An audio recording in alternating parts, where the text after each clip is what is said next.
Hello everybody, welcome to my community presentation today. I appreciate you joining me for this topic. So my topic today is about falling and how you get up from the floor. So I titled this presentation, I've fallen and I can't get up. And that stems from the 1980 commercial, I've fallen and I can't get up.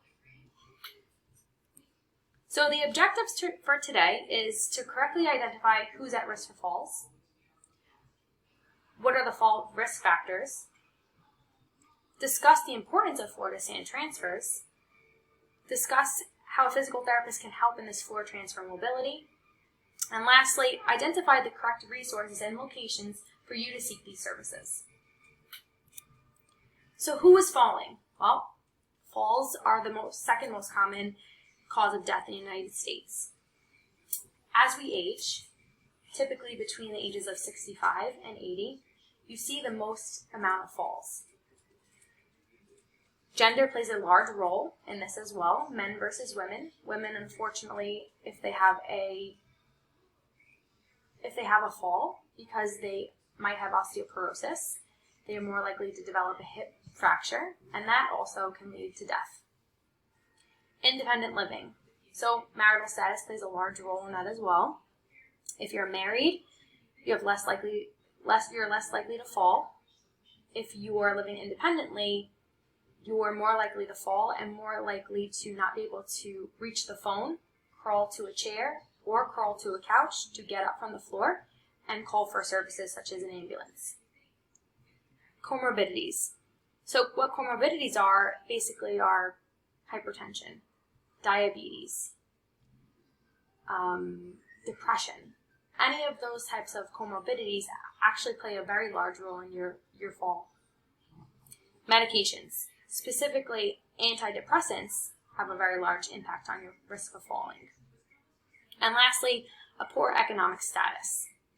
So poor economic status plays a large role in your fall risk factors is because you don't have good judgment when you're in your home, and that can lead to falling. And maybe if you do fall and you hurt yourself, you don't want to call for services. So that also can lead to death. So where have you fallen? Well, most of the time falls occur in the home, indoors, and the highest area in your home for you to fall is actually the bathroom. So as you get older, a lot of the times you notice that the elderly have a lot of handrails in their bathroom, they have a lot of floor mats because that also prevents you from falling. Areas in the home with poor lighting, and areas with non-slip mats. Stairs also plays a very large role in falling. So why am I falling? Well, there's many factors that you can potentially fall.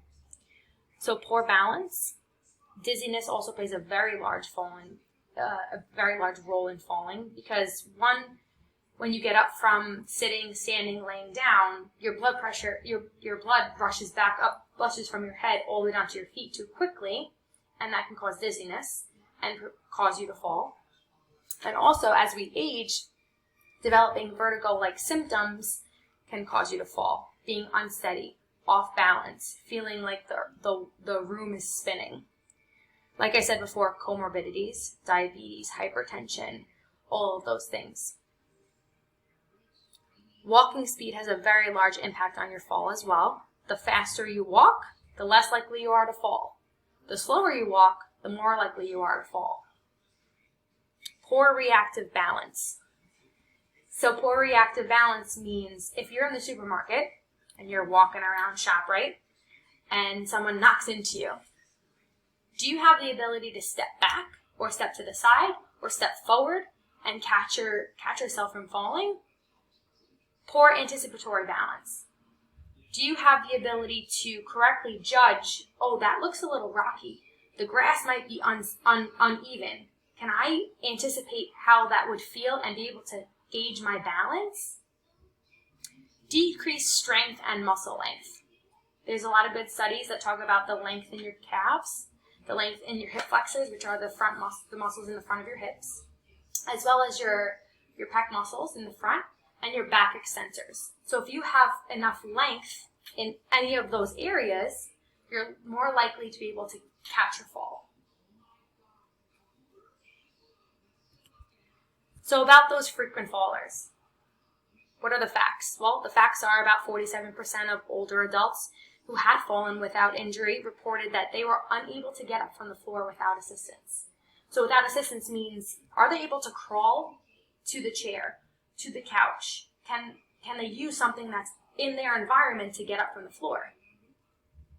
Individuals who are unable to perform a floor to stand transfer required caregiver assistance, so care for assistance from maybe their aide, or maybe their husband, maybe their child, or they required something like a walker or a cane to get up from the floor. And the biggest factor, the biggest point in this whole presentation is, if you're able to get up from the floor, you're more likely to live long. So if you cannot get up from the floor, you have a higher rate of dying faster in your life. Marital status. Like I said before, marital status plays a very large role in your floor to stand transfer. So widowers who are significantly more likely to be dependent in floor to stand transfers compared to married individuals. And what that means is, if you're married and you are with someone for most of your life and you fall, you're less likely to die, which is a really good thing. What are some risk factors? Well, the risk factors are decreased physical fitness. Do you exercise every single day? Do you exercise 5 days a week? Do you exercise 3 days a week? Do you exercise 0?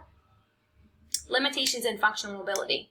So what that means is, are you limited in just your general walking, inability to get out of bed, impaired balance, like we said before, inability to call for assistance, also like I said before, and your increased hospital admissions, right? So if you fall once within a year, the rate of you falling again within that year is very high. So most of the time, people who report one fall, they fall 1, 2, 3, 4, and more times in that same year, which also increases your risk for death. So other risk factors too. If you do fall, you're more likely to have a non-elective surgery. And non-elective surgery means if you fall and fracture your hip, you're more likely to get a hip replacement because you have that fracture. Or worse, you might develop a brain injury. So hitting your head could be a huge impact on your overall health, because you might not be able to have good judgment anymore. You might need external assistance, caregiver assistance. You may need full-time care. And then long-term disability as well. So do you need a wheelchair? Do you need caregiver assistance 24 hours a day? Does your insurance even cover that? So you see how all these pieces really build up to how it can impact your life. And worse, it can lead to mortality. So I have fallen, now what? What do I do? So this elder motor milestone is essential because we need to know, are we able to get up from the floor? Am I going to live long? Am I going to have a long, fulfilled life? So who should be tested? Pretty much anyone who's 60 or older should be tested. And what I mean by tested is, see how fast it takes for you to get up from the floor. So if you feel comfortable with it, you should test yourself, time yourself, getting down on the floor, getting up. And who can test this? Well, you can test yourself. And physical therapists. Physical therapists are the gatekeepers of fall balance and strength. So a timed floor to stand transfer that a physical therapist would administer on an evaluation, you want to see less than 10 seconds. Typically 8.8. But if you're less than 10 seconds, 60 or older, then you're in good shape. So I've fallen.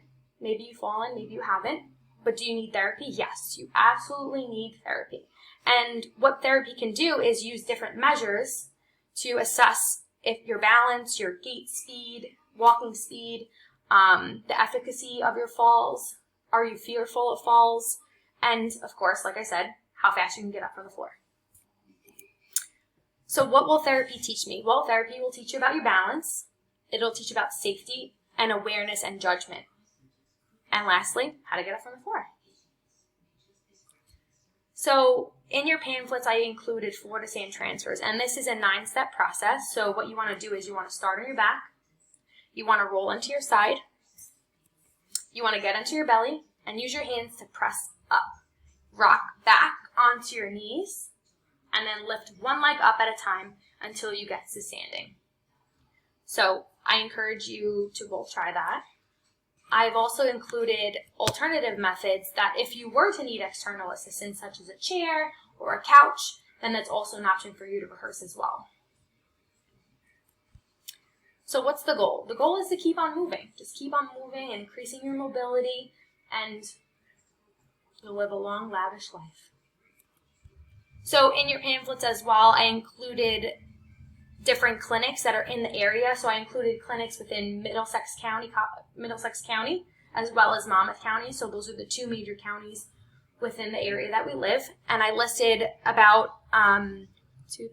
6 clinics that you can call and see if a therapist would evaluate you for this service if you feel that you're at risk for falling and you're unable to get up and you don't have the mobility to do so. So in conclusion, 47% of aging adults are unable to get up from the floor without external assistance. That's a lot. 47% of people in the whole United States not being able to do that? That's kind of scary.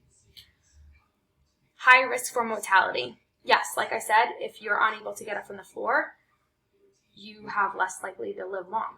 And what we want to do in physical therapy especially is help you live long, fulfilled lives.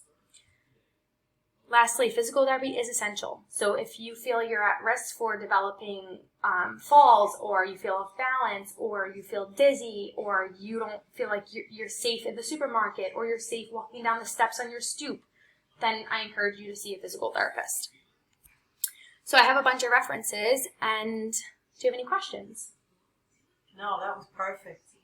Very self-explanatory. Great, thank you. Yeah. Michelle,